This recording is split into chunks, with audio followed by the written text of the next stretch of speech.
말씀 보겠습니다. 로마서 13장 1절로 7절입니다.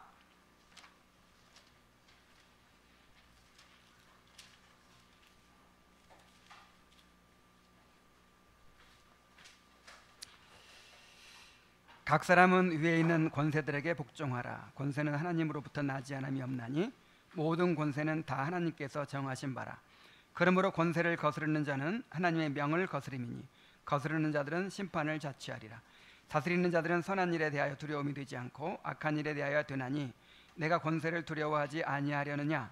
선을 행하라. 그리하면 그에게 칭찬을 받으리라. 그는 하나님의 사역자가 되어 내게 선을 베푸는 자니라. 그러나 내가 악을 행하거든 두려워하라.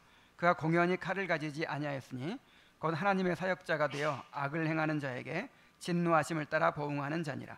그러므로 복종하지 아니할 수 없으니 진노 때문에 할 것이 아니라 양심을 따라하라. 너희가 조세를 바치는 것도 이로 말미암음이라. 그들이 하나님의 일꾼이 되어 바로 이 일에 항상 힘쓰느니라.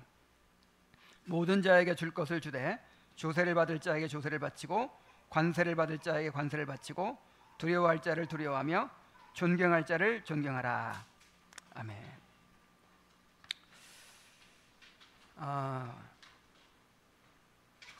자, 오늘은 제가 이런 강의를 한번 하겠다, 이런 말씀을 한번 전하겠다 하고 한 몇 달 전부터 그렇게 공언을 하고 준비해온 말씀이 있어요. 그래서 오늘 이 말씀을 전하려고 합니다. 그리스도인의 정치 참여라는 주제입니다. 오늘날 우리 한국 사회가 보수와 진보 또 좌우 진영 간의 이념 대립으로 너무나도 혼란스러운 가운데 있죠. 갈수록 이게 심해지는 것 같아요. 이제는 그런 것에서 벗어날 때도 되지 않았나 싶은데 오히려 갈수록 그 이념 대립이 격화되고 있어요. 이게 해방 이후부터 계속 되어 온 거거든요. 그런데 이러한 갈등을 중재하고 치유해야 할 교회가 오히려 그 분열에 앞장서고 있다는 게 정말 더 큰 문제입니다. 많은 교회들이 그 이념 갈등의 선두에 서서 그렇게 오히려 갈등을 더 부채질하고 있는데, 요즘 많은 교회들이 다음과 같은 주장을 강단에서 가르치고 있어요. 자, 어떤 교회들은 신자는 정치적으로 보수 우파여야 한다, 이렇게 주장을 합니다. 심지어 개혁교회들도 이렇게 주장하고 가르치는 교회들이 있어요. 제가 얼마 전에 전화를 받았는데 개혁교회를 찾는데요. 그러면서 그 교회는 보수 우파를 지지합니까? 이렇게 물어보는 거예요. 그래서 아니, 교회는 보수도 없고 진보도 없다. 보수도 진보도 다 교회에 올 수 있어야지 어느 한쪽을 지지하는 게 아니다. 그랬더니 교회는 자기는 그렇게 배웠다는 거예요.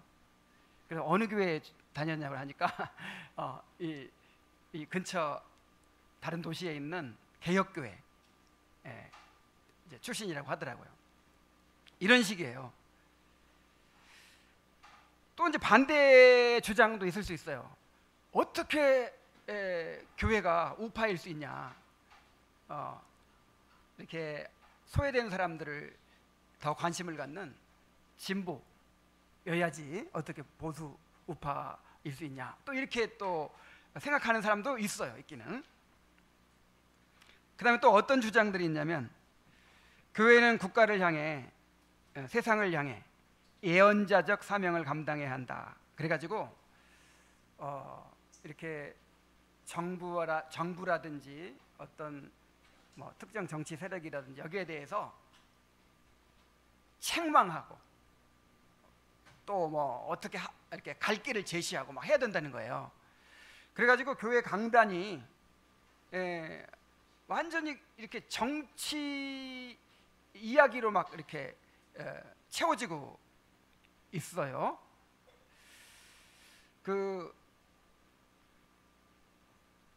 분당에 있는 어떤 개혁교회도 아주 그렇게 강력하게 이제 기독교회는 우파해야 된다 이렇게 주장하는 분인데,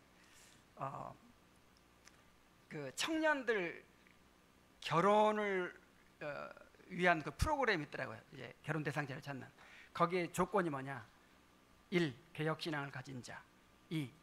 정치적으로 우파. 이렇게 아예 그런 사람들만 가게 돼 있어.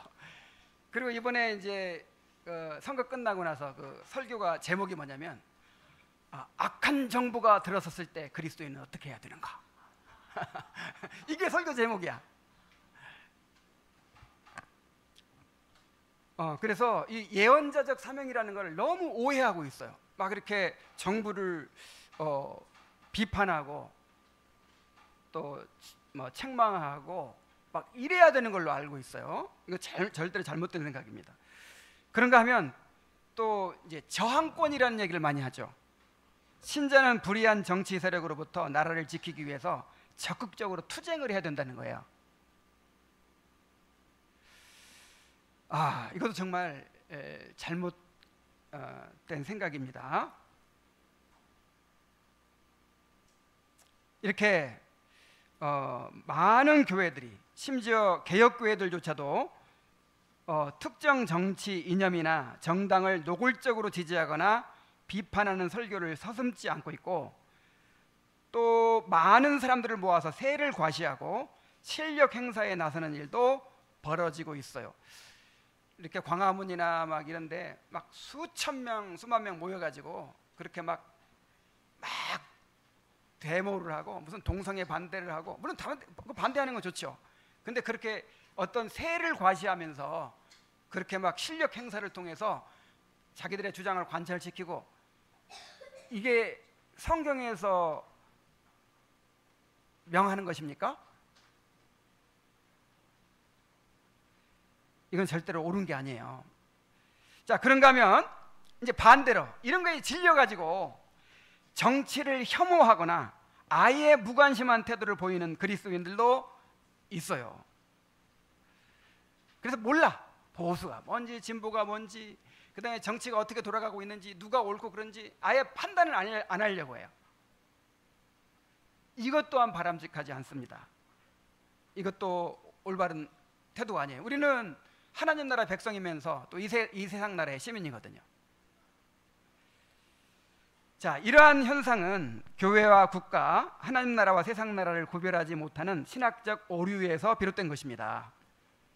자, 우리는 하나님 나라와 세상 나라의 시민권을 함께 가진 그리스도인으로서 이 세속 정치에 대해서 어떤 관점을 가지고 또 어떻게 참여해야 할지를 성경적으로 잘 분별할 수 있어야 합니다. 그래서 이거 이제 준비하다 보니까 일단 이 정치 이념에 대한 이런 이해부터 시작을 해야 되겠더라고요. 그래가지고 분량이 엄청 많아졌어요.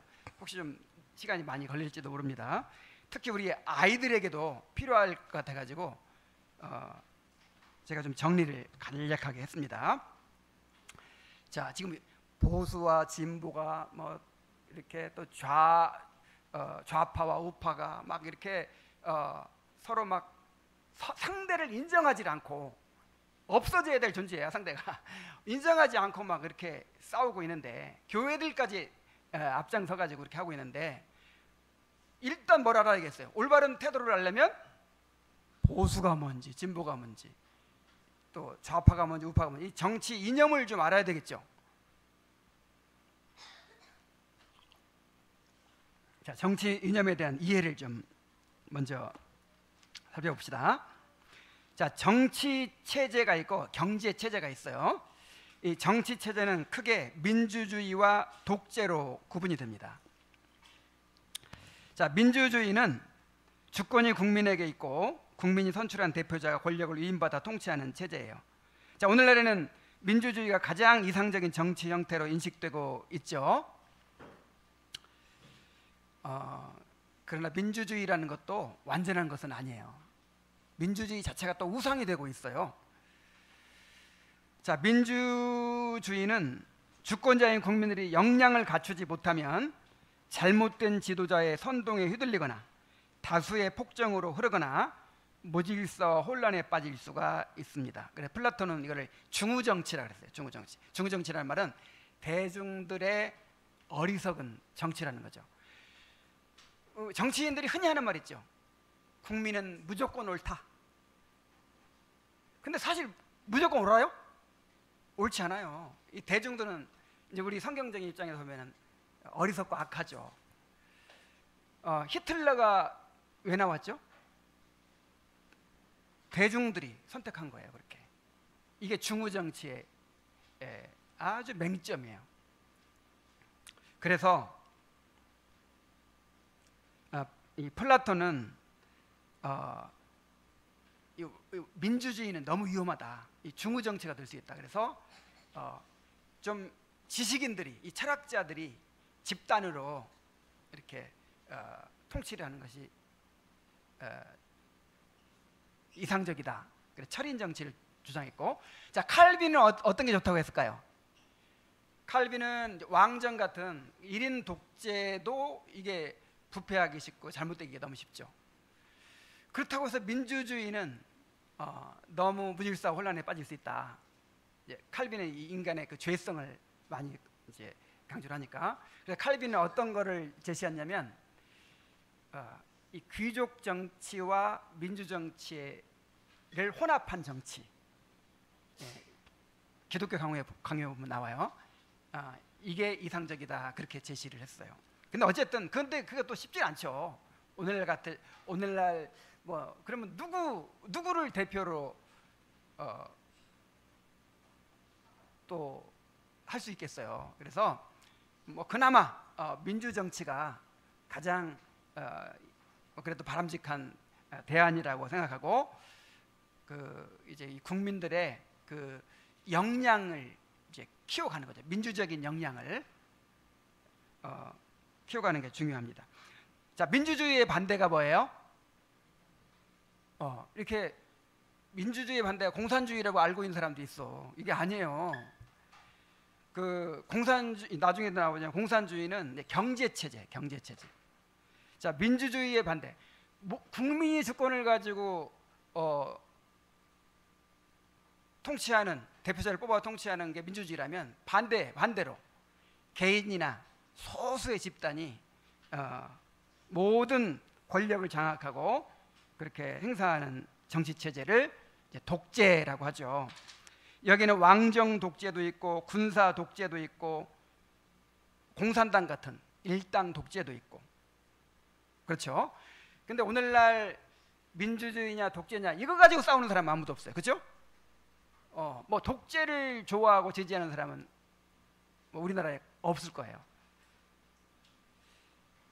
오늘날 보수와 진보, 좌파 우파라는 이 정치 이념은 주로 이 정치 체제가 아니고 민주주의냐 독재냐 이 문제가 아니고 어떤 경제 체제를 지향하느냐와 관련돼 있어요.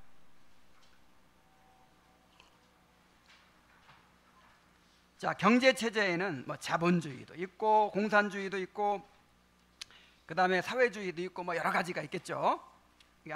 좀 간단하게 살펴봅시다. 먼저 자본주의가 있어요. 자본주의는 생산수단을 개인이 소유하고 자유로운 시장 경쟁을 통해서 자원을 분배하는 그런 체제입니다. 이 18세기에 아담 스미스라는 사람이 이 국부론이라는 책을 써가지고 자본주의의 이제 이론적 기초를 놓았는데, 이 사람이 제일 중요하게 여기는 게 보이지 않는 손이에요. 보이지 않는 손. 그리고 자유방임주의. 이 사회가 경제가 발전하려면, 그리고 사람들이 더 이렇게 풍요로워지려면 그냥 간섭하지 말고 모두가 다 이기적이잖아요. 사람들이 다 자기 잘 먹고 잘 살려고 하죠. 그냥 그렇게 내버려 둬야 한다.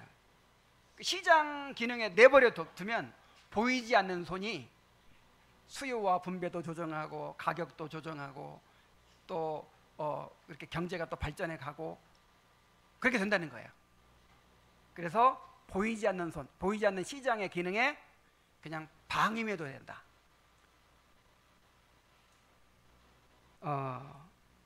그래서 개인의 이익과 자유를 중요시하고 경쟁을 통해서 경제의 효율성과 성장을 이루고자 하는 게 무슨 주의?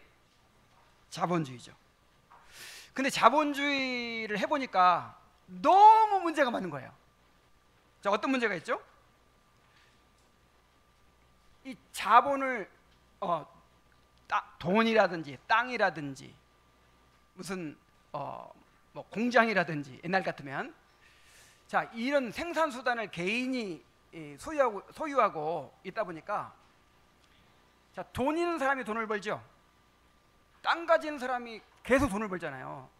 그리고 그걸 소유하지 못한 사람은 그냥 이제 노동자로서 점점 어려워지는 거예요. 돈 가진 사람은 너무너무 돈이 많아지고 주체할 수 없이 많아지고, 없는 사람은 너무 가난해지고, 이 빈부격차가 완전히 그냥 심화되고 고착화돼 가지고 이제 노동자는 점점 착취를 당하는 거죠. 그 다음에 도덕적 해이와 부패가 심하게 유발이 되고, 또 이제 자본주의의 문제점이 뭐냐면요, 항상 과잉 생산이 돼요. 여러분 저 마트 같은 데 가보면 항상 물건이 쌓여 있죠. 그러니까 공장은 계속 돌아가야 되거든요. 공장이 계속 돌아가서 물건을 생산하고 이제 그거를 팔아야 되는데 수요에는 한계가 있어. 살 사람은 한계가 있다 이 말이에요. 그러니까 끊임없이, 근데 공장 멈추면 그냥 경제가 멈추는 거거든요. 끊임없이 생산을 하는데 살 사람이 있어요, 없어요? 한계가 있지. 그래서 반복적으로 경제의 위기가 찾아와요.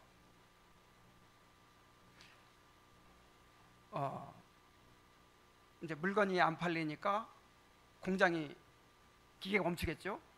그러니까 실업자가 생기겠죠. 실업자가 생기니까 물건을 더 살 사람이 없죠. 물건을 안 사니까 또 생산을 멈추죠. 이게 경기 침체거든요. 이게 주기적으로 와요. 주기적으로.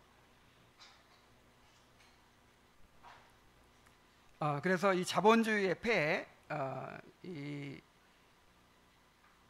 18세기, 19세기부터 본격적으로 이 근대 자본주의가 막 발달하기 시작했는데, 이 자본주의의 폐해로 인해서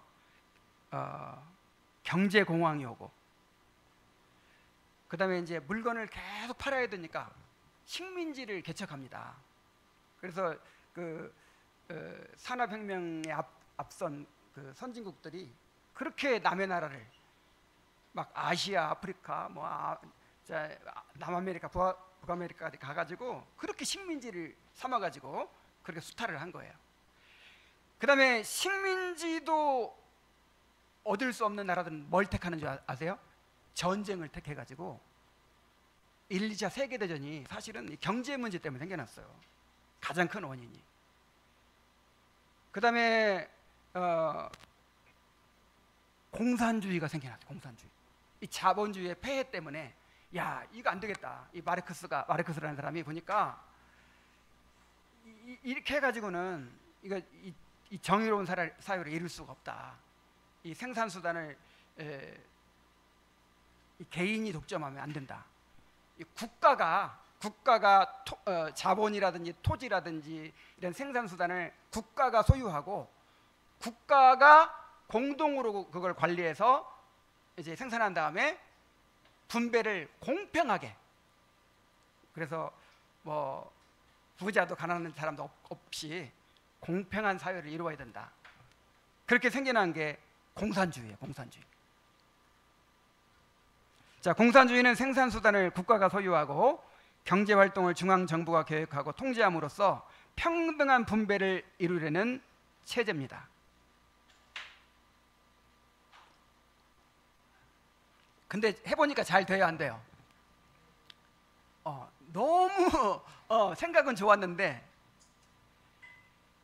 공산주의는 개인의 자유와 창의성을 억압하고 국가주도의 획일적인 운영으로 비효율과 낭비를 초래하고, 또 그 결과로 권력층의 특권과 관료주의가 심화돼서 평등한 사회를 이루기는커녕 오히려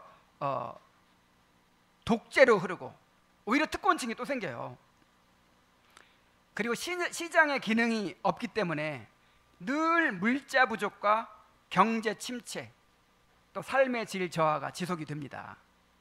그래서 한때는 소련과 동유럽, 중국, 인도차이나 반도 등 세계 여러 나라들이 공산주의를 채택했지만 1990년대 이후로는 다 무너졌어요.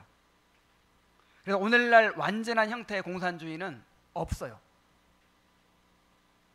오늘날 세계의 공산주의 국가가 어디가 있죠?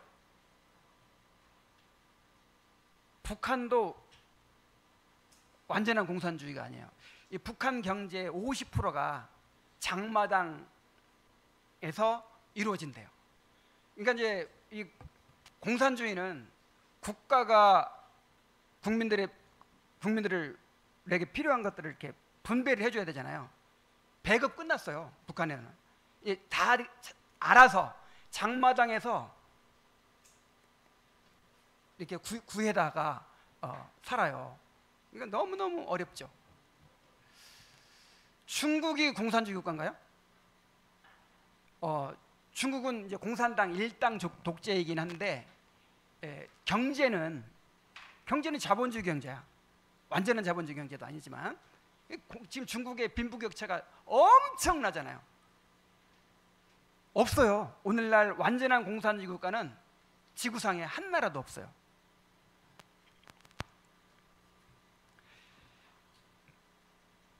자, 이 자본주의 폐해가 너무 심하다 보니까 이거를 이제 바꾸기 위해서 뭐가 생겼다고요? 공산주의가 생겼는데 또 다른 방향으로 해결하려고 한 또 시도도 있어요. 이제 그 20세기 초에 경제 대공황이 왔잖아요. 미국과 유럽에 경제 대공황이 왔을 때 미국의 루스벨트 대통령이 뉴딜 정책이라는 것을 실시합니다. 자, 원래 자본주의는 방임을 해야죠. 시장 기능에 그냥 내버려 둬야 돼. 그래서 망할 사람 망하고 흥할 사람 흥하고 이게 서로 자유 경쟁을 통해서 이렇게 이제 경제가 발전해 가는 건데, 자, 그렇게 내버려 뒀더니 경제 공황이 오고 이런 문제들이 생긴단 말이에요. 그래서 이제 루스벨트 대통령이 뉴딜 정책이라는 것을 실시했는데, 뉴딜 정책이 뭐냐면 정부가 공공사업이라든지 복지정책 같은 거를 세워가지고 일부 통제를 하는 거예요.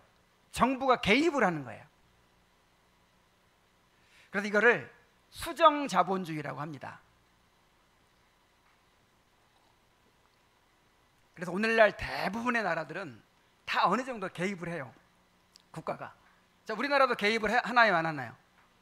하죠. 그래서 우리나라도 뭐 수정자본주의라고도 할 수 있어요.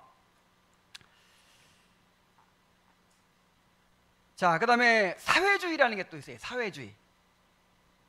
사회주의는 뭐냐면 이 자본주의의 기본 틀은 유지하면서도 국가가 일정 부분 생산수단을 소유하거나 통제하고 높은 세율을 통해서 복지를 확대하고 사회적 평등을 추구하는 그런 체제예요. 그러니까 생산수단을 국가가 소유한다는 면에서는 이제 어느 정도 공산주의와 비슷하죠. 근데 정치는 일당 독재로 하는 게 아니라 이제 민주적으로 하는 것이죠. 자, 이런 사회주의가 있고,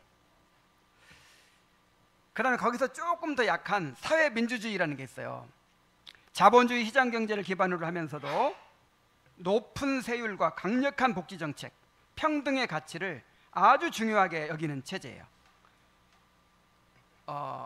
노르웨이, 덴마크, 또 스웨덴, 핀란드 이런 나라들이 사회민주주의라고 합니다.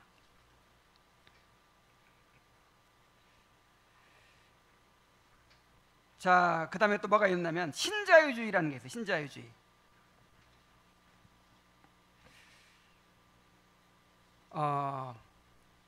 신자유주의는 뭐냐면 원래 자본주의라는 게 자유방임하는 거죠. 그냥 시장 기능에 그냥 내버려 두는 거잖아요. 알아서 해라 이렇게 내버려 두는 건데, 이제 거기서 거기에 대해서 이제 나온 말이에요. 그래서 아주 정부 개입을 더 최소화하는 거예요. 그래서 여기 자유라는 거는, 자유라는 경제의 자유를 의미하는 겁니다. 무슨 정치적 자유 이런 것보다는 경제적 자유를 의미하는 거예요. 그래서 자유롭게 경쟁하는 거예요. 자유롭게. 공공부문의 비효율을 줄이고 민간의 창의성과 경쟁력을 높이기 위해서 시장의 자유를 극대화하고 정부의 개입을 최소화하는 것이 원리예요. 그래서 규제 완화, 민영화, 노동시장 유연화, 금융시장 개방, 자유무역 확대 등이 중요한 정책 수단으로 강조가 됩니다. 1990년대 공산주의 체제가 무너지면서 미국의 레이건 대통령이라든지 영국의 대처 수상이 이것을 부르짖었어요. 그러니까 이제 공산주의 무너지는 거 봐라. 그렇게 국가가 지나치게 개입하고 통제하니까 너무 비효율적이다. 경쟁이 없으니까 발전하지 못한다. 그리고 영국 같은 데는 이제 복지를 그렇게 막 해봤더니 힘써서 시행해봤더니 너무 이렇게 비효율적이고 막 이런 부분이 있다는 거예요. 그래서 이제 이 네오 리버럴리즘, 신자유주의를 부르짖고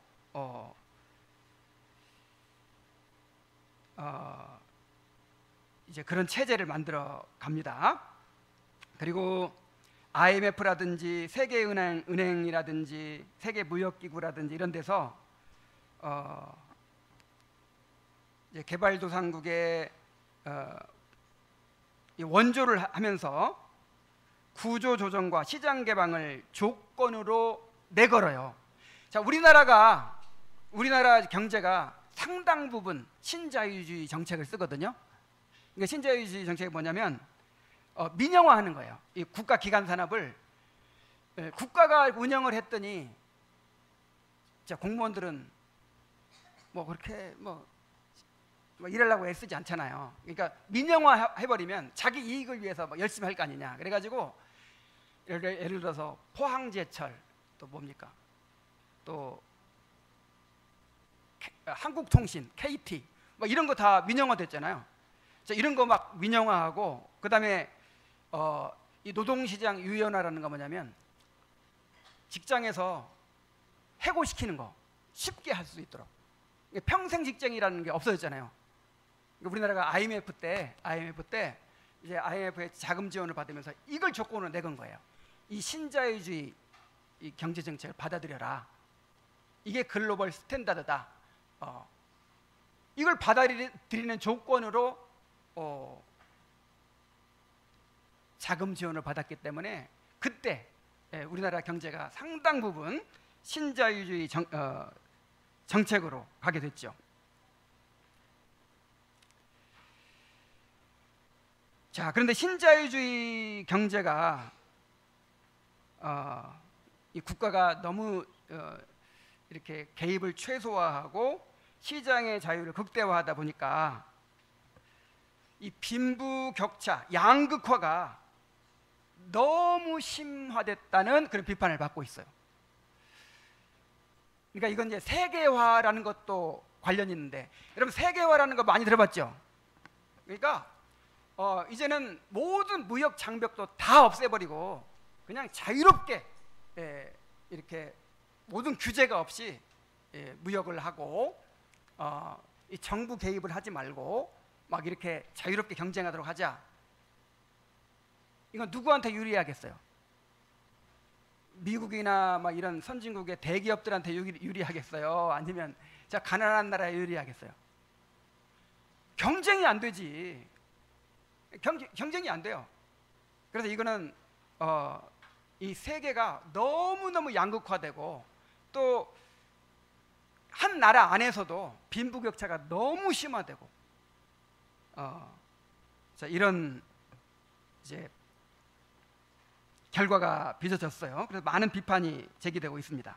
자, 이러한 자본주의, 공산주의, 또 수정자본주의, 사회주의, 사회민주주의, 신자주의 이런 경제 체제들이 있는데 이 중에서 어떤 체제를 지향하느냐에 따라서 보수와 진보, 우파와 좌파가 나뉜다는 거예요. 자, 보수가 뭡니까? 보수. 이 말 그대로 보수라는 말은 기존의 제도와 전통이 중요하다고 생각하고 그것을 지켜나가려는 입장이죠. 그런데 특히 이 경제적인 면에서 자유시장 경제를 강조하고 정부의 개입을 최소화하고 개인의 자율성과 책임, 기업 간의 자유 경쟁을 강조하는 입장이에요. 또 정치적으로는 국가 안보, 법 질서, 가족, 종교 등 전통적 가치를 중요시합니다. 이게 보수예요. 그다음 진보는 뭐냐? 반대로 진보는 보수가 이 기존의 질서와 제도가 뭐 괜찮다, 이대로 그냥 이대로 지켜져야 된다, 이게 이제 보수라면 기존의 제도와 질서가 좀 문제가 있다, 이걸 좀 바꿔야 된다, 개혁해야 된다, 이렇게 생각하는 게 진보예요.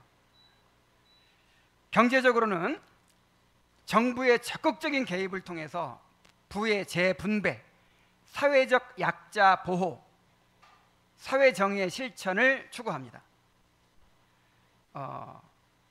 조세 정책, 그러니까 세금을 좀 더 걷어야 된다고 주장해요. 또 복지 확대, 공공 서비스들을 통해서 평등과 정의를 이루려고 합니다.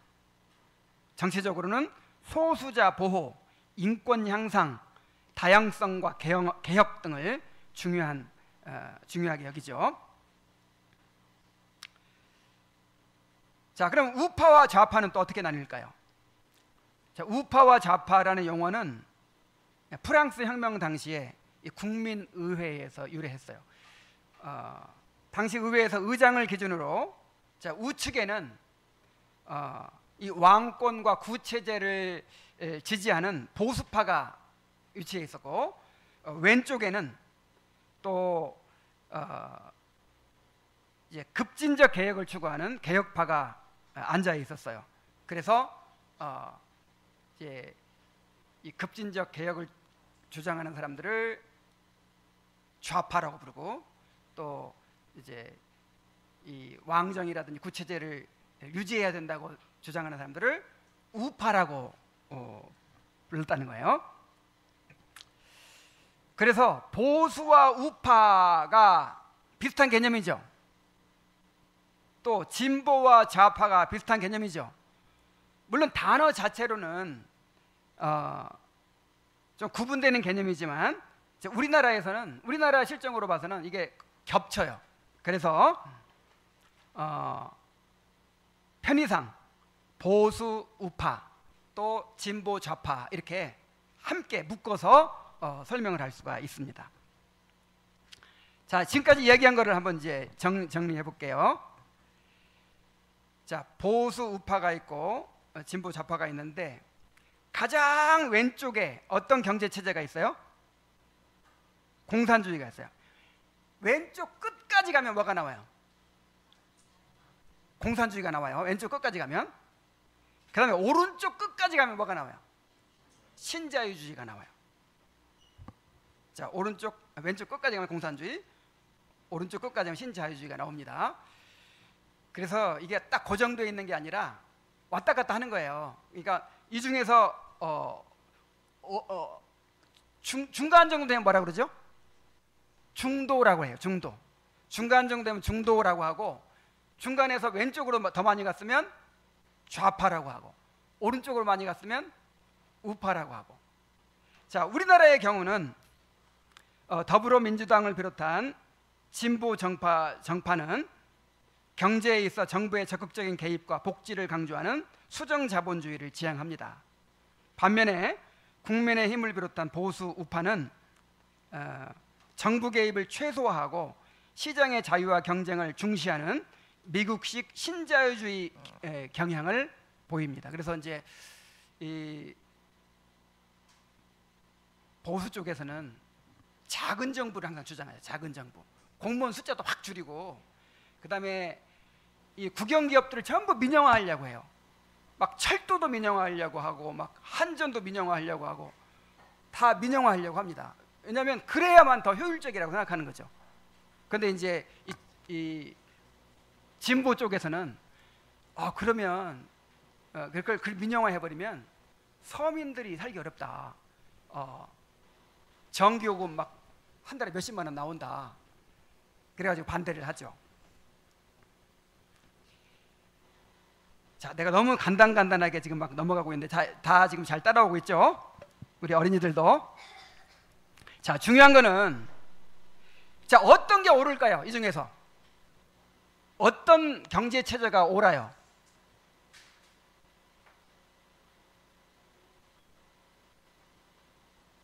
어떤 게 옳은 것 같아요? 옳고 그름이 없어요. 선악의 문제가 아니에요. 어떤 게 옳고 어떤 게 그런 게 아니고, 이것은 국가를 어떻게 운영할 것인가에 대한 방법이에요. 방법. 신자유주의 정책을 택할 것인가, 아니면 그건 너무 그냥 양극화가 심하니까 국가가 좀 개입해가지고 이 수정 자본주의를 할 것인가, 아니면 좀 더 나가가지고 사회민주주의를 할 것인가. 자, 요거는 옳고 그름의 문제가 아니라 무슨 문제? 국가를 어떻게 운영할 것인가에 대한 방법의 문제라고요.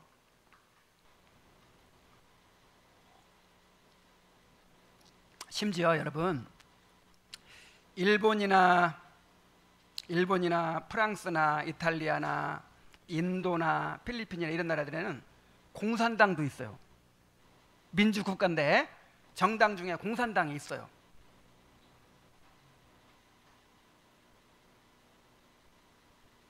일본에 공산당이 있어요. 그러니까 그 방법으로서 있는 거예요. 우리는 이렇게 경제를 운영해야 더 효과적이라고 생각한다, 더 정의가 이루어진다고 생각한다, 이렇게 주장한 사람들이 정당을 이루고 있는 거예요. 방법론이라니까요. 근데 이제 이 공산당이 뭔가 폭력 혁명을 통해서 사회 질서를 뒤엎고, 그리고 또 일당 독재를 하고 이러면 이제 나쁜 것이 되죠. 근데 하나의 어떤 경제 체제를 이렇게 해야 된다라고 주장하는 방법 중에 하나일 수도 있단 말이에요. 자, 우리나라는 어디까지 간 것 같아요? 수정 자본주의에서 신자유주의 그 사이예요. 그 사이. 그러니까 우리나라 진보 정당들은 유럽 기준으로 하면 중도 내지는 중도 좌파 정도예요.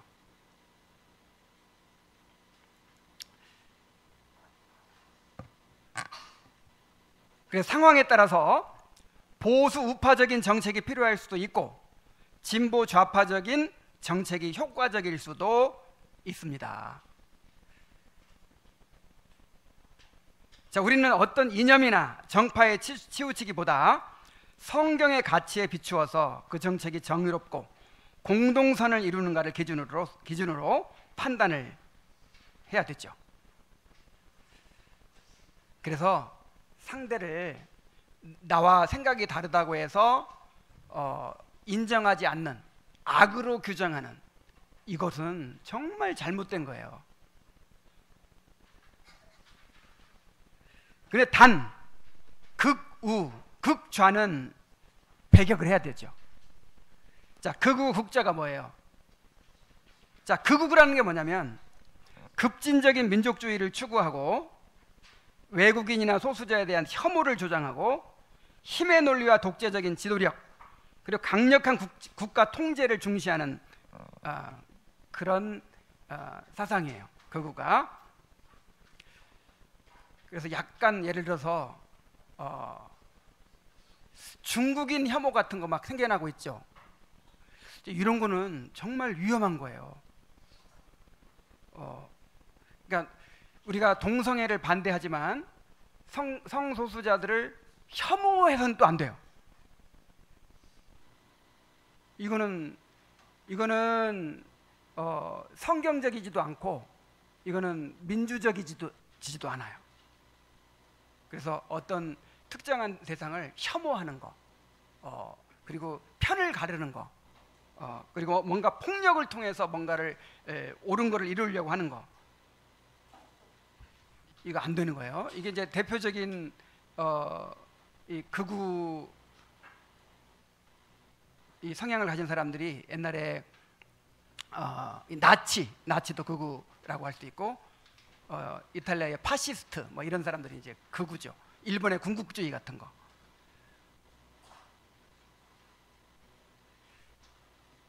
자, 그다음에 극좌가 뭐냐면 급진적이고 혁명적인 변화를 추구하면서 뭐 재벌 해체 뭐 이런 거 주장하는 사람들 있죠. 너무 막 과격하게. 그리고 막 극단적 재분배를 주장하고, 기존의 사회 질서를 부정하고 폭력 혁명을 정당화하는 막 그런 어쨌든 폭력을 써가지고 자기들의 그 이상을 추구하려고 하는 거, 요게 이런 극단적 사상은 이건 나쁜 거예요. 이건. 그래서 폭력을 사용하지 않으면 어떤 의견은 가질 수 있죠. 의견은.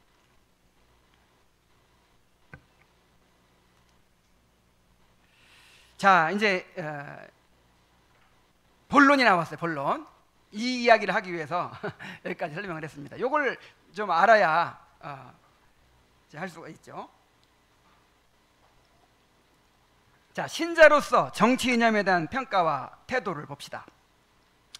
자, 우리 신자는 보수여야 됩니까? 진보여야 됩니까? 우파여야 됩니까? 좌파여야 됩니까? 다 장단점이 있어요. 우리 입장에서 볼 때, 이 신자의 입장에서 볼 때 장단점이 있어요.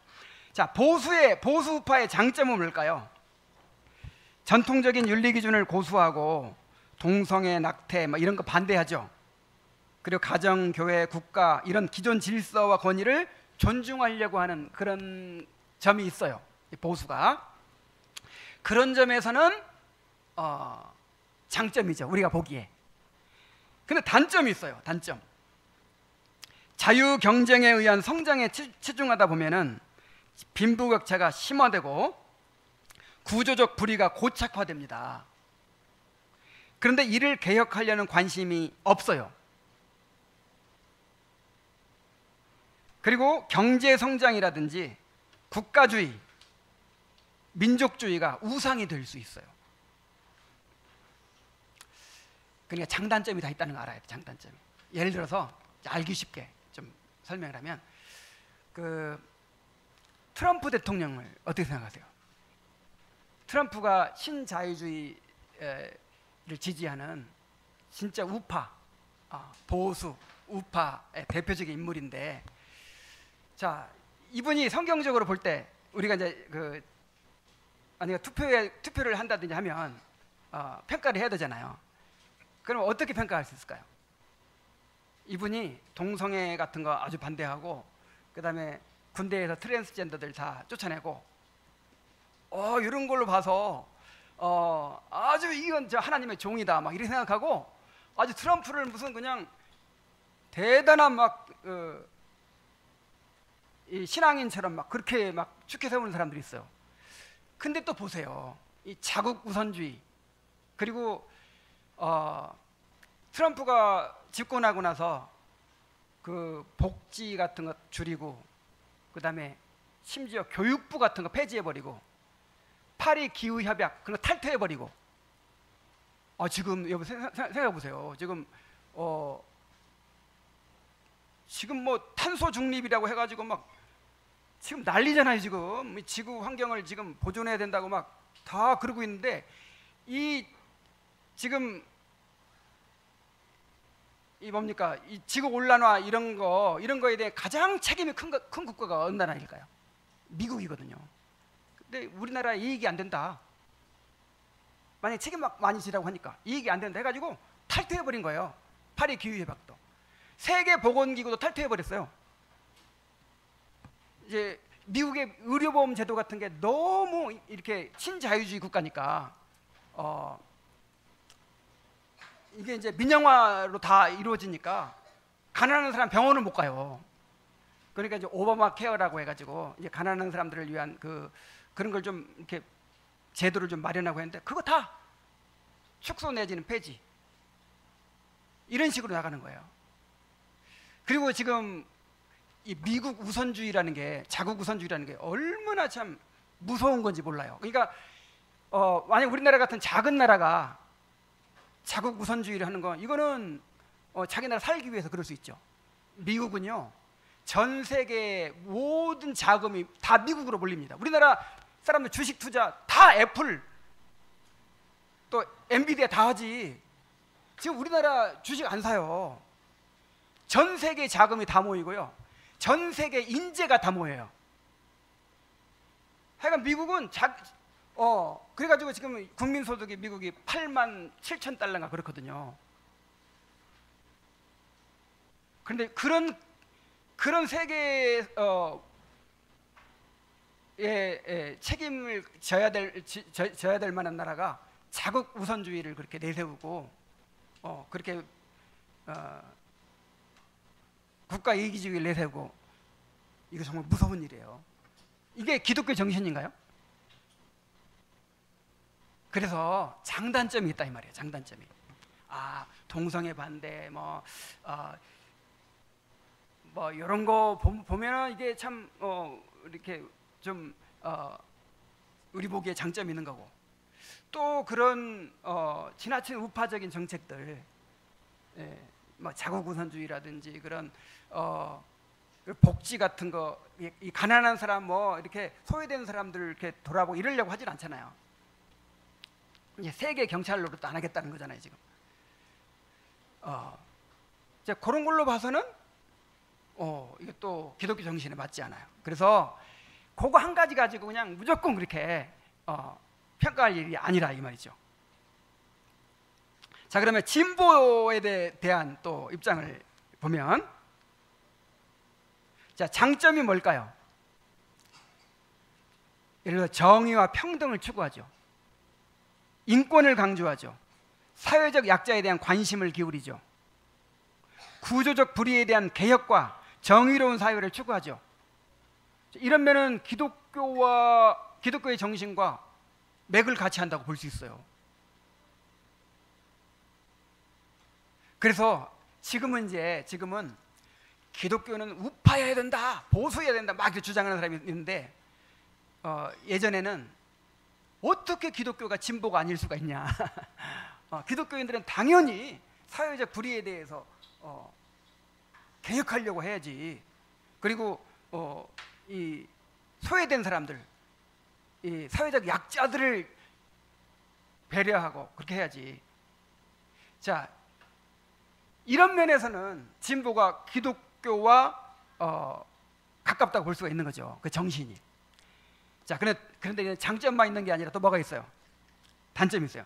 지나친 인권 존중을 하다 보니까 성경적 윤리를 무시할 위험이 있어요. 그냥 사람이 최고인 거예요. 사람이 먼저다 해가지고.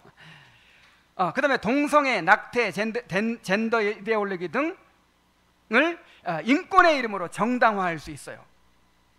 그리고 이 진보가요, 무신론적이고 세속주의적 경향이 있어요. 또 전통과 권위를 부정하고 인간을 우상화하기 쉬워요. 그래서 이 보수파는 물질을 우상화합니다. 물질을 그냥 경제 발전, 성장 이것을 내세우면서 다른 걸 다 희생하려고 하거든요. 그런데 진보는 뭘 우상화하죠? 인간을 우상화해요. 그래서 우리는 보수도 아니고 진보도 아닙니다. 자, 정치 이념에 대한 바른 태도가 뭐냐? 교회는 특정 정치 이념이나 정파를 지지해서는 안 됩니다. 하나님의 나라는 결코 국가나 정치를 통해서 이루어지지 않습니다.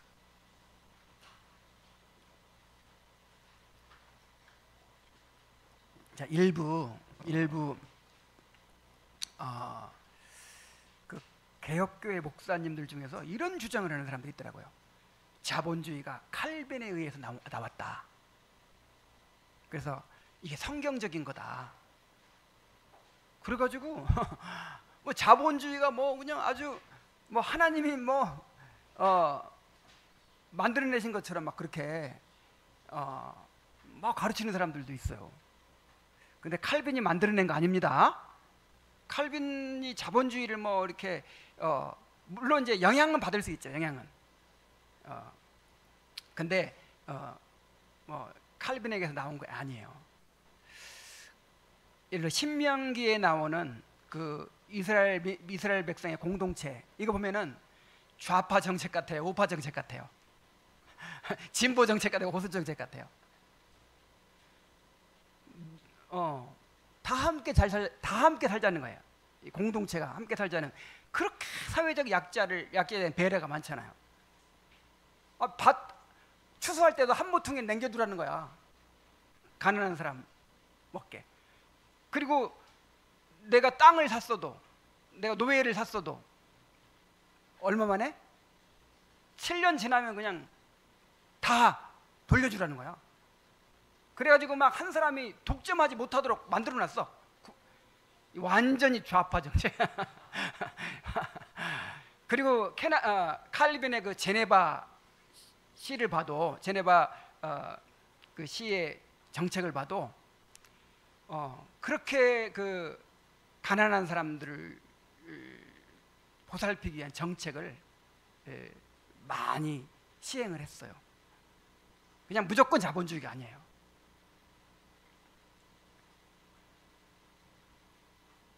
그래서 교회는 특정 정치 이념이나 정파를 지지해서는 안 돼요.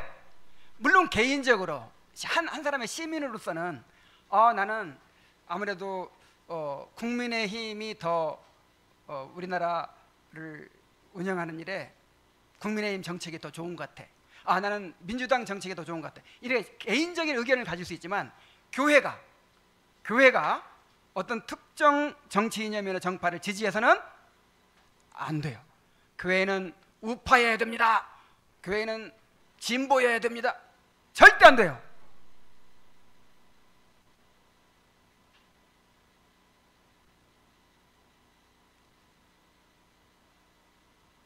교회의 사명은 세상을 바꾸는 데 있지 않고 오직 복음을 전하는 데 있습니다.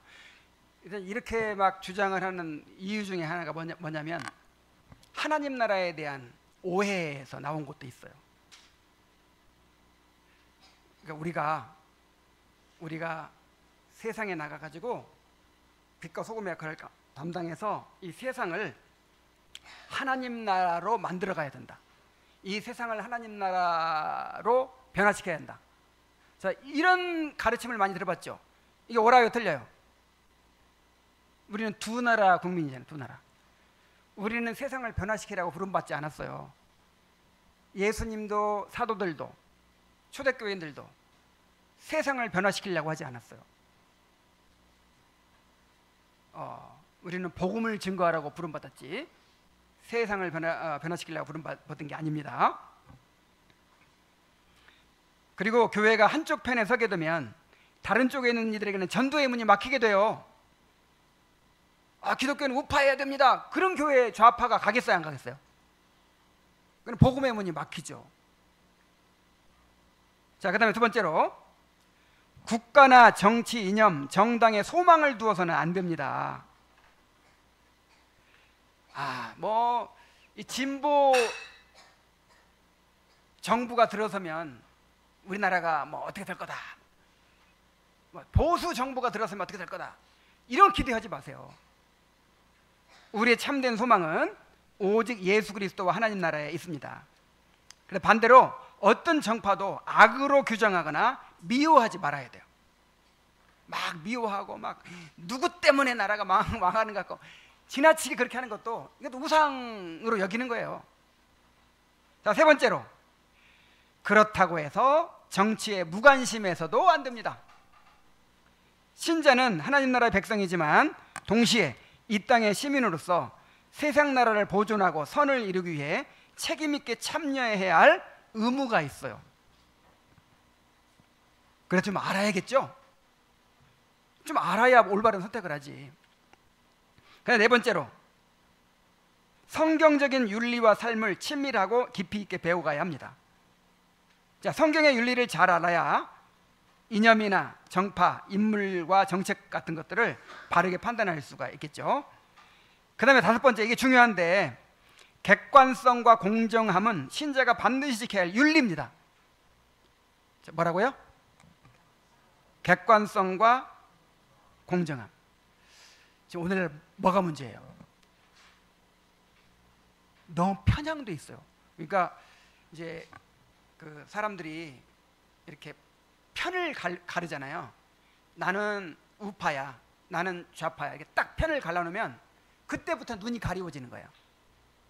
그래가지고 우리 편에 대해서는 무조건 좋은 점만 얘기하고 좋은 점만 듣고 잘못하는 거는 그냥 눈을 감아버리는 거예요. 그리고 상대편에 대해서는 무조건 나쁘다는 거야. 무조건 나쁘게 해석해. 특히 오늘날 우리 한국에서는요, 뉴스를 뭘 통해 보죠? 50%가 유튜브를 통해 본대요. 근데 유튜브는 이 방송도 이렇게 공정하지 못하다 막 그런 생각을 가지고 있는데, 공영 방송도 공정하지 못한 경우가 많은데 유튜브가 공정할 수 있겠어요, 없겠어요? 유튜브는요, 그 구독자 수, 시청자 수에 의해서 돈이 왔다 갔다 하잖아요. 그러니까 무슨 그 개인이 무슨 책임이 있어요. 그러니까 아주 그냥 사람들이 듣고 싶어하는 것만 그렇게 이제 우리 편에게 막 이게 들으면 기분 좋아지는 그런 말만 막 자극적으로 막 그렇게 하거든요. 그래서 예를 들어서 우파 지지하는 사람들은 우파 유튜브만 계속 보죠. 그러면 계속 그 논리만 막 이렇게 세뇌가 되죠. 그래가지고 객관성을 잃어버려요. 공정함을 잃어버려요. 이건 도덕성의 문제야. 무슨 문제? 다시 말해 죄란 말이에요. 죄. 그러니까 객관적으로 평가하지 못하고 뭔가 한쪽에 그냥 편향된 왜곡된 시각을 가지고 함부로 판단하고 함부로 비판하는 거 죄입니다. 그래서 좀 알아야 돼요. 한쪽만 이렇게 듣지 말고 가능하면 좀 이렇게 그래도 책임 있는 공영방송 뉴스를 듣고, 가능하면 유튜브를 들으려면 양쪽 다 한번 들어봐야 돼요. 양쪽 다 같은 사건에 대해서. 이거 굉장히 중요합니다. 자, 그 다음에 여섯 번째로, 교회 안에서는 정치 성향이 다르더라도 서로 존중해야 합니다. 만일 정치 성향이 다르기 때문에 교제가 안 된다, 그럼 이거는 신앙 문제예요. 신앙 문제. 자신이 가진 정치 성향으로 인해서 복음을 가리는 일이 없도록 해야 합니다. 그래서 목사가 막 강단에서, 목사도 개인적인 정치 성향이 있을까요, 없을까요? 있죠. 다 판단이 있고. 근데 강단에서 막 뭐 나는 누굴 지지합니다 막 이런다든지, 아니면 성도들이 막 교제하면서 밥 먹고 교제하면서 막 그렇게 한다든지. 요즘에 이제 큰 교회에서 대표 기도하는 분들, 장로님들이 할 거 하잖아요. 그 장로님들의 기도가 진짜 가관이에요. 가관. 하나님, 우리나라를 공산주의로부터 지켜주옵소서. 공산주의자들이 지금 정권을 잡고 막 우리나라를 지금 중국의 속국으로 만들어 가고 있습니다. 막 북한의 나라를 갖다 바치려고 하고 있습니다. 막 이런 식으로 기도한다니까요. 그러면 다른 생각을 가진 그런 사람들은 거기 아멘 할 수 있겠어요? 그래서 이런 정치 성향을 막 함부로 드러내고 그래서는 안 됩니다. 자, 그리고 이제 여기서 딱 끝나면 좋겠는데 또 다뤄야 될 문제가 있어요. 그래서 국가 권세에 대한 성경적 관점을 한 가지 더 살펴보려고 합니다. 자, 교회와 국가와의 관계를 봅시다. 교회와 국가는 모두 하나님께서 세우신 기관입니다. 제세례파에서는 교회만 하나님이 세우셨다, 국가는 일종의 필요악이다, 이렇게 봐요. 그런데 우리 개혁파에서는 교회도 누가 세우셨다? 하나님이 세우셨다, 이렇게 봅니다. 하나님은 일반 은혜를 통하여 국가를 다스리시고 특별 은혜를 통하여 교회를 다스리십니다. 교회에는 복음을 주셔서 하나님 나라를 확장하게 하게 하셨고, 국가에게는 칼을 주셔서 이 세상의 질서를 유지하고 교회를 보호하게 하셨습니다. 그래서 만약에 우리나라가 지금 없으면 교회도, 우리가 평안하게 교회 세우고 신앙생활 할 수 없어요. 교회도 국가도 하나님께 세우셨어요. 자, 그런데 교회와 국가는 서로의 영역을 간섭하거나 침해해서는 안 돼요. 만약에 교회가, 국가가 어떤 정책을 폈어요. 예를 들어서 국가가 너무 친미 정책으로 가는 것 같아. 아, 이거 옳지 못하다, 막 이제 설교를 통해서 막 이렇게 이게 되겠어요, 안 되겠어요? 또 국가가 너무 친중 정책으로 가는 것 같아. 한미 동맹을 무시하는 것 같아. 그렇다고 교회에서 지금 우리나라가 어떻게 해서 지금 생겨난 나라인데 뭐 이러다가 우리나라가 망한다고 하면서 막 강단에서 막 그렇게 설교를 하고 막 그렇게 정부에 대해 비판을 하고, 자, 이런 거 잘못된 거예요. 하나님은 국가와 교회를 이렇게 따로 세우시고 서로 침해하지 못하게 하셨어요. 그럼 반대로 한번 생각합시다. 반대로 국가에서 교회가 일요일 날 2번씩이나 예배 드리는 거는 너무 좀 국민들을 피곤하게 하는 일이다. 한 번씩만 예배 드리라. 예를 들어서 국가 시책이 나왔어. 자, 이런 식으로 간섭하면 돼야 안 돼요. 그래서 철저하게 보호를 받아야 돼. 이 교회가 침해받지 않을 권리가 있어요. 똑같이 교회도 정부를 자꾸 간섭하고 침해하면 돼야 안 돼요? 안 돼요. 시민들로, 우리 그리스도인들이 시민으로서 투표를 통해서 세워졌잖아요. 그러면 이제 알아서 하게 해야죠. 알아서. 교회의 모든 사역은 하나님 나라를 위한 것이지 세상 나라를 위한 것이 아닙니다. 자, 예수님이나 사도들이 불의한 정치 상황에서도 현실 정치에 관여했어요, 안 했어요?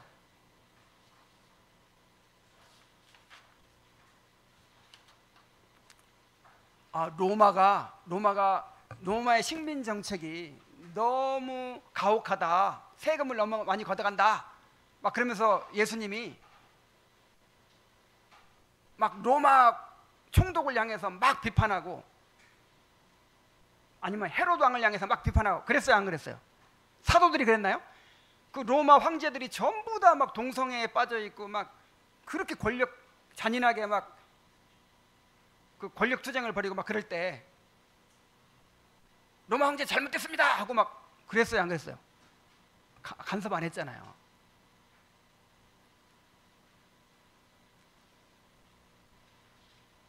서로 참견하면 안 돼요.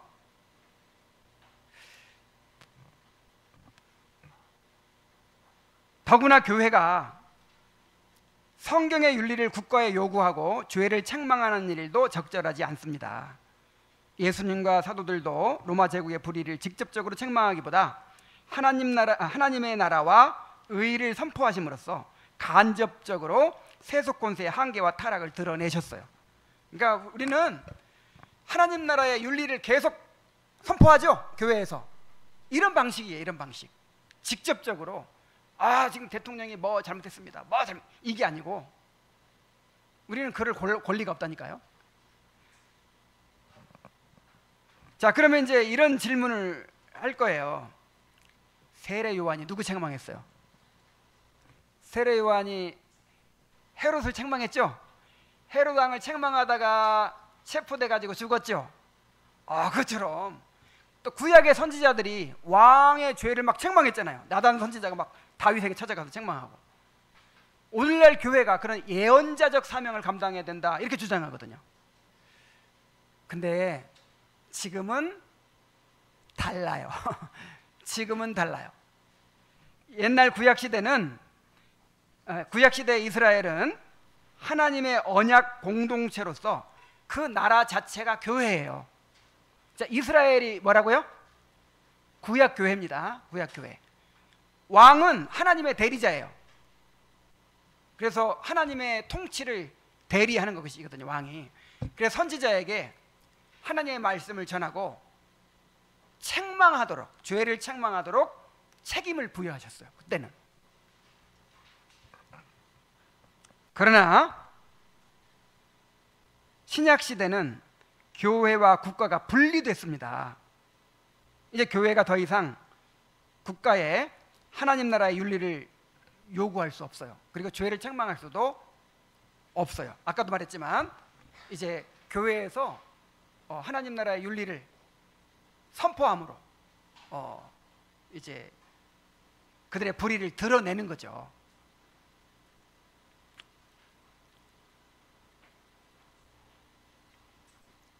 그리고 이제 또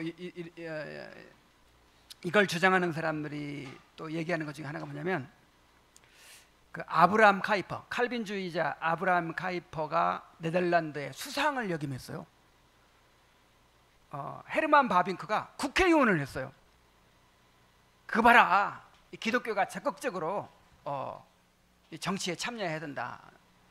자, 그런데 그분들은 시민의 자격으로 참여한 거지 교회로서 참여한 게 아니에요. 자, 이해가 되죠? 자, 그렇다면 국가 권세에 대한 신자의 태도가 어떠해야 되겠습니까? 첫째로, 신자는 국가 권세에 복종해야 합니다. 뭐 해야 된다? 각 사람 위에 있는 권세들에게 복종하라. 권세는 하나님으로부터 나지 않음이 없나니 모든 권세는 다 하나님께서 정하신 바라. 한번 따라해 봅시다. 모든 권세는 하나님께서 정하신 바라.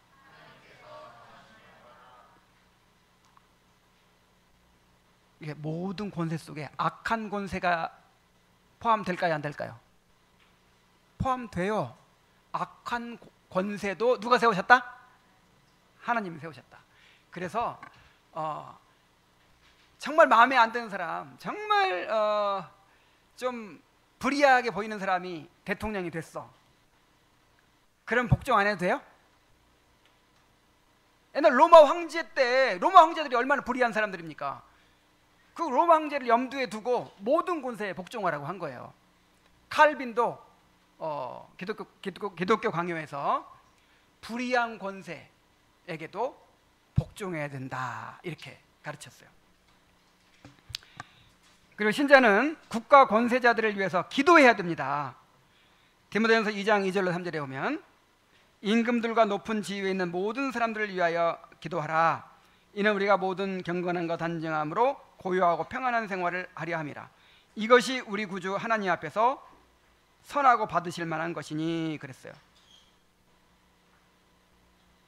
그리고 에레미야 29장 7절에 너희는 내가 사로잡혀 가게 한 그 성읍의 평안을 구하고 그를 위하여 여호와께 기도하라. 이는 그 성읍이 평안함으로 너희도 평안할 것임이니라. 자, 기가 막힌 일이에요. 지금 누구를 위해 기도하라는 거예요? 유다 나라를 완전히 파괴하고 성전을 파괴하고 그 다음에 유다 백성들을 포로로 사로잡아간 이 원수의 나라 바벨론. 자, 바벨론이 이제 사로잡혀가고 있는 거예요. 근데 뭐 하라고 그래요? 그 나라를 위해서 기도하라는 거예요. 그 나라가 평안하기를 기도하라는 거예요. 그래야 너희도 평안하다. 정말 좀 마음에 안 든 사람, 정말 마음에 안 들고 그냥 그런 사람이 대통령이 됐어. 그럼 그 사람을 위해서 막 저주해야 되나요? 기도해야 돼요. 그래야 내가 평안할 수 있다니까요. 자, 그런데 이제 여기서부터가 중요합니다. 권세자들에게 복종해야 되는데 무조건 다 복종하는 게 아니에요. 권세자들이 하나님의 명령에 순종하지 못하게 할 때에는 저항을 해야 됩니다. 이거 얘기하려고 지금 이 본문 얘기한 거예요.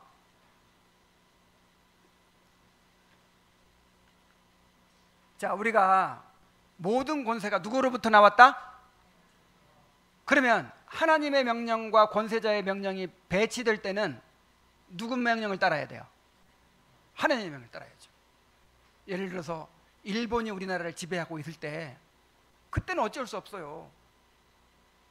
그 일본의 권세에 복종할 수밖에 없어. 근데 그 일본의 권세가 신사를 참배하라는 거야. 그럼 복종하면 돼요, 안 돼요? 안 되는 거예요. 그때는 저항하는 거예요, 저항. 자, 그런데 이제 저항을 어떻게 하느냐가 문제예요. 우리는 저항을 하는데 어떻게 저항을 해야 되냐면 불복종을 통해서 저항하는 것입니다.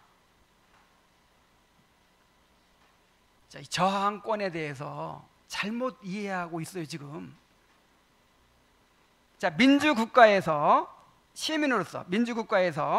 권세자가 헌법 질서를 심각하게 훼손할 경우에 국민은 최후의 수단으로 저항권을 행사할 수 있습니다. 폭력을 써서라도. 2017년도에 나온 이제 헌법에는 규정도 있지 않은데 그 헌법 정신이 그렇다는 거예요. 그 헌법재판소 결정문에 이런 내용이 있어요. 시민으로서의 저항권은 국민이 민주주의를 지키기 위한 최후의 수단으로 헌법적 질서가 심각하게 침해되고 이를 회복할 제도적 방법이 없는 경우에만 행사될 수 있다.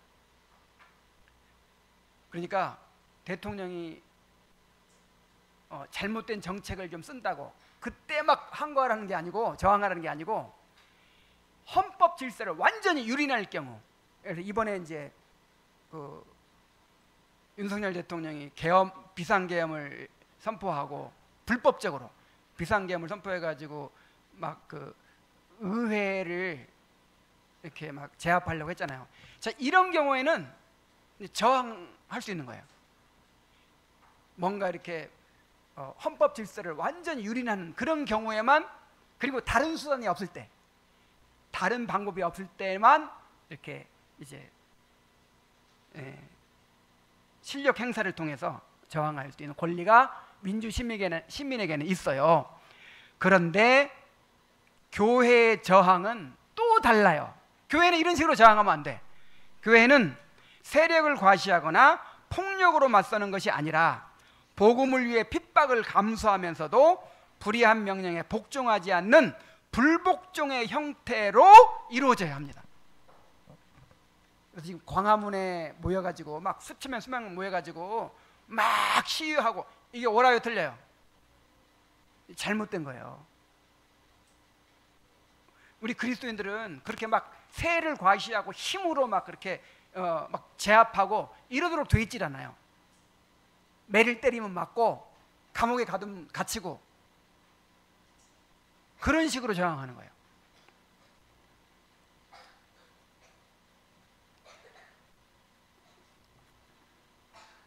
그래서 동성애 반대하는 것도 우리 기독교인이 1000만 명이나 되니까 1000만 명이 똘똘 뭉쳐가지고 막 힘으로 밀어붙이면 된다, 이런 식의 생각을 가지면 안 돼요. 자, 이렇게 불복종을 통해 저항할 수 있고요. 또 어떤 방법을 통해 저항할 수 있냐면 관원을 통해 저항할 수 있어요. 기독교 강요에 보면 이런 내용이 나옵니다. 왕들이 권한을 남용하고 잔혹하게 군림할 때에는 하나님께서 세우신 다른 관원들을 통해서 그들의 횡포를 제지하는 것이 마땅하다 그랬어요.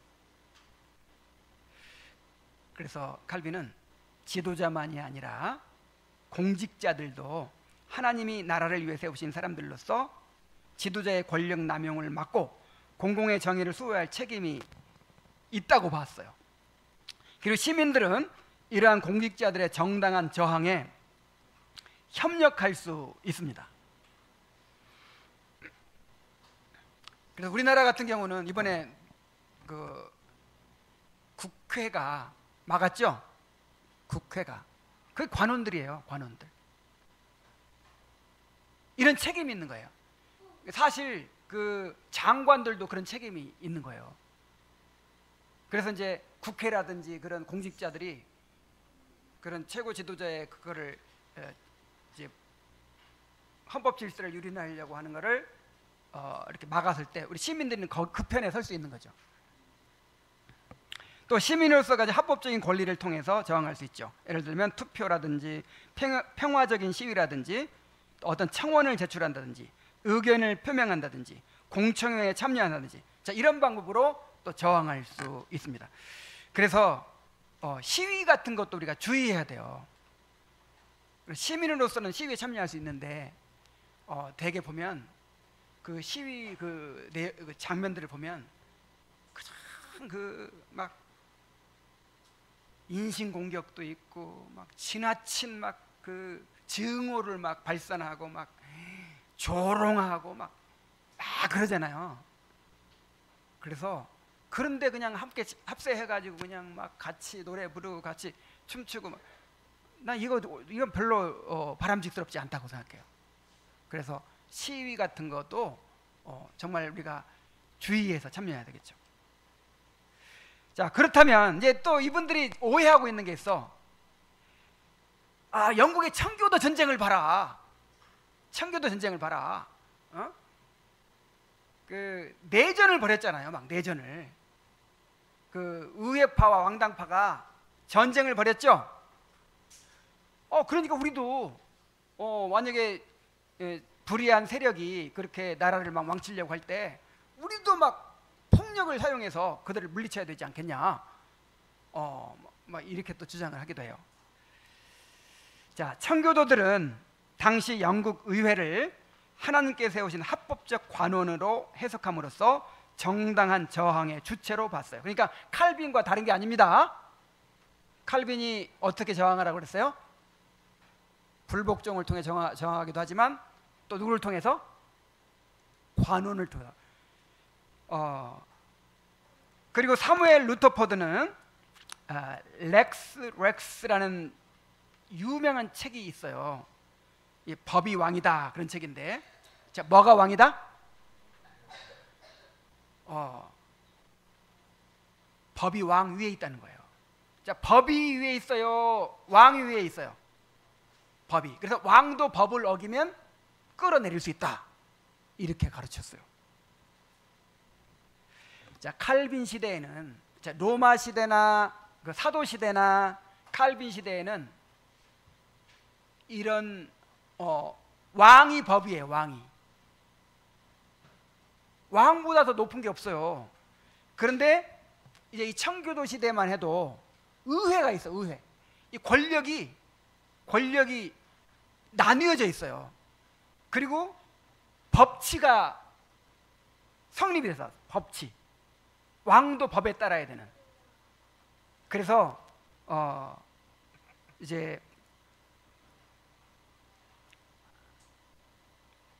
루터포드 시대에는 의회와 법치주의가 자리를 잡았기 때문에 이런 저항이 가능했던 것이죠. 자, 이제 결론입니다. 우리는 이 땅에 살지만 하나님 나라의 백성입니다. 하나님께서는 우리를 세상을 변화시키도록 부르신 것이 아니라 이 세상에 하나님 나라의 복음을 전하도록 부르셨습니다. 그러므로 우리는 국가나 정치에 소망을 두거나 지나치게 마음을 쏟아서는 안 됩니다. 그러나 이 땅에 사는 동안 우리는 세상 나라의 시민이기도 합니다. 따라서 정치와 사회에 무관심하거나 책임을 회피해서도 안 됩니다.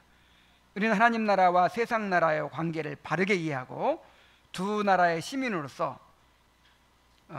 그 책임을 균형 있게 감당해야 합니다. 시간이 많이 갔죠? 제가 최대한 줄이려고 애를 썼어요. 자, 우리 기도합시다. 하나님 아버지, 성경과 또 교리 문답과 신앙의 선배들이 고민하고 또 그렇게 애쓰면서 정리해 놓은 그런 교훈들을 통해서 우리가 이 시대에 어떻게 그리스도인으로서 이 현실 정치에 대해서 생각하고 또 참여할 수 있는 것인지 이렇게 잘 배울 수 있도록 은혜를 주신 것을 감사드립니다. 하나님 아버지, 오늘날 너무나도 교회가 혼란에 빠져 있는데 참으로 이러한 가르침이 잘 전파되어서 정말 잘못된 방법으로 이 사회에 참여하고 정치에 참여하게 되지 않도록 더 이상의 갈등이 심화되지 않도록 인도하여 주옵소서. 우리가 그러한 역할을 잘 감당하게 하여 주옵소서. 예수님의 이름으로 기도하옵나이다. 아멘.